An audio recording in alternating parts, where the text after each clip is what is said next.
ဒီမြေနီလမ်းမကြီးရဲ့ဘေးဟော်ရီတရားလောက်မှာရေရင်းပြက်ကြီးတစ်ခုရှိတယ်သူ့ရဲ့ဘေးမှာကံကောပင်တပင်ရှိတယ်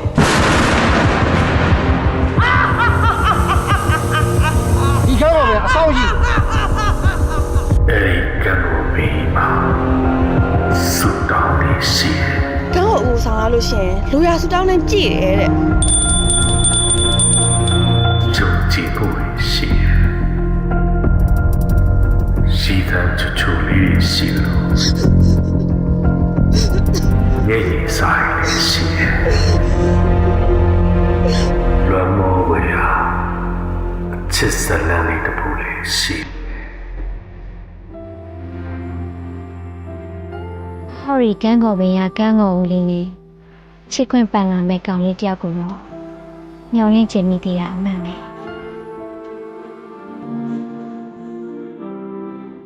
အဲ့ဆိုကြိတ်ပြောရဲဒီကောင်းကိုပဲရောက်မှနေကြိတ်ပြောရဲလားကျေးဇူးတော်တော်ထူးဆန်းပါပဲဒီနေ့စားကောပါသူပြောမယ်ဒီသူမမနာတော့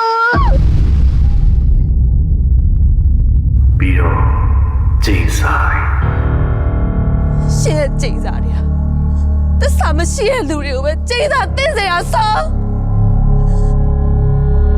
ရှင်းဆောင်တဲ့ဒီပဲကံကောပဲမတော်မပွင့်ပါစေနဲ့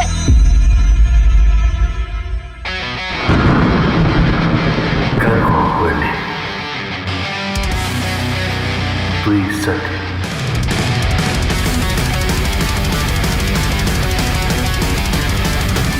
ြီးဆက်ဆိုလေကံကောဝယ်လေဒီပင်ရကန်းကောဦးကတစ္ဆာဆိုတတ်တယ်တဲ့